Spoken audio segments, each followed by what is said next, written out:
and then pointing up one arm, pointing down the other. What's going on? Unless you realize where these people are coming from, it's inexplicable.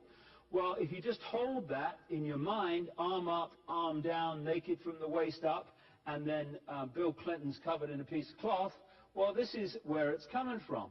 This is the ancient depiction of the compilation of the negative force symbol that the Templars worshipped, or the high-level Templars worshipped anyway, called Baphomet. And this is why they depicted George Washington in that way.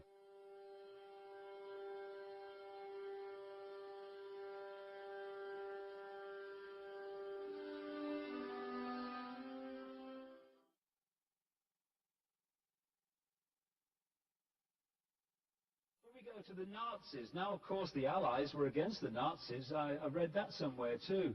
But it's funny, the same symbolism comes up. On this Nazi, you've got the Maltese cross. It was a big Nazi symbol. You've got the flying disc, which was a symbol of the sun in Egypt and other ancient cultures. And as we go along here, here's the classic Heil Hitler symbol. What was that?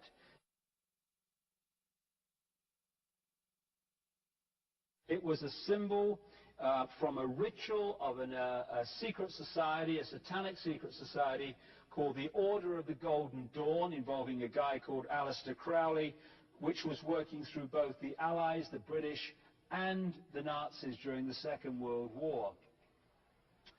And here's a guy who's he collects them, this fella.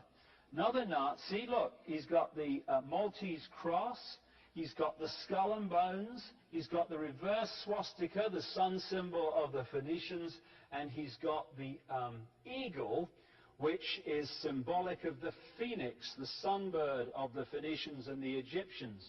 And this is why you see eagles everywhere in coats of arms and national badges, not least the United States. Here it is.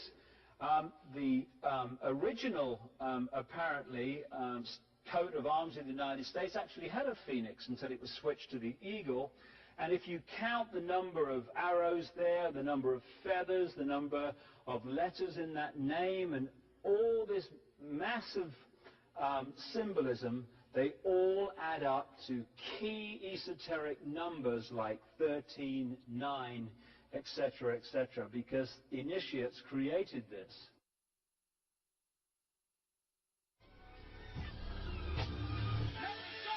Dr. Octagon, paramedic fetus of the eastward precinct from the church of the operating room with the strikes of force, scalpels since the Holocaust. The Great Pyramid's four faces are in actual fact concave. It is thus an 8-sided structure.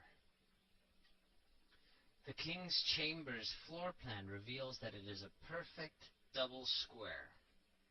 If we interlock the two squares and connect the points of the 8-pointed star thus formed, we get an octagon. Researcher Ralph Ellis believes that the David star is made out of two pyramids interlocked, one obviously being inverted. If we make the two pyramids three-dimensional, we get what I call a staramid. Viewed from above, the staramid would again have the octagon implied in its geometry. We now have three very good reasons to see the octagon as esoterically intimately connected to the Great Pyramid of Giza.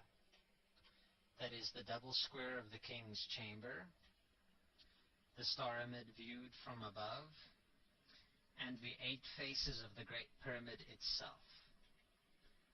I agree with Ralph Ellis that King Solomon was a Hyksos pharaoh. It is therefore highly unlikely that there isn't an intimate connection between the 8-sided Great Pyramid of Giza and the 8-sided floor plan of the Dome of the Rock. Remembering, of course, that the Dome of the Rock is believed to be the original location of King Solomon's temple. Researchers Graham Hancock and Robert Bauval, in their book Talisman, relate that the Knights Templar, who during the Crusades made their home inside the Dome of the Rock, adapted the octagonal shape into their famous Red Cross symbol. Down through the ages, the importance of the octagon encoded in the Great Pyramid of Giza has been saved and preserved in the fraternal organizations, the secret societies, and the mystery schools. We see in the above images that the Freemasons have incorporated the octagon and the double square into their symbolism and imagery. Jordan Maxwell shows us how the square or pyramid inside the magic circle is important to the Freemasons. Seen here is the giant Freemasonic Egyptian obelisk viewed from the top in Washington, D.C. Thus it can be viewed as a pyramid inside a magic circle or stargate. Remember in this regard how a pyramid connects to the octagon. A 5-minute walk from outside my door brings you to King Solomon's Temple, or Manitoba's legislative building. On arriving, we see on top of an octagonal dome, Golden Boy, Hermes, or Thoth, or even Prometheus with his illuminating torch. We enter in between two sphinx flanking the entrance. Once through security, we head for the lower floor and onto the pool of the Black Star. We are now inside a giant circular chamber with a large 8-pointed star and octagon inside a circular stargate. Is this the location and scene of many a secret society ritual? Inside a building designed after King Solomon's temple? As I lie here, I am very near to the geographical center of the North American continent. I am inside an octagon referencing the Great Pyramid of Egypt, and I am lying underneath a 13-foot golden statue of the god Thoth. Unfortunately, I have been beaten to the Stargate by Britney Spears, who is seen lying inside an 8-pointed star in the video for Oops, I Did It Again. She is also represented in the video as the first life discovered by astronauts from Earth on Mars. Goro Adachi, at his website Etemenanki, makes the connection between this NASA mission patch and the Dome of the Rock's outline. He has also shown us the veiled Masonic compass and square hidden in the image.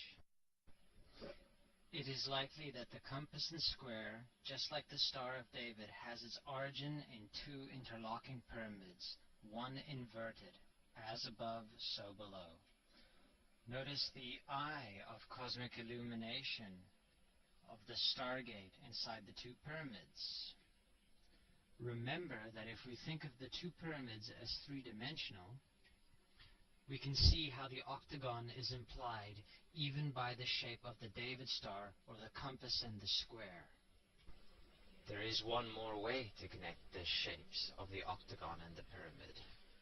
Jordan Maxwell relates that the cross forming, as the one used by the Knights Templar and seen on the Queen's crown, can be viewed as a pyramid with missing capstones seen from above.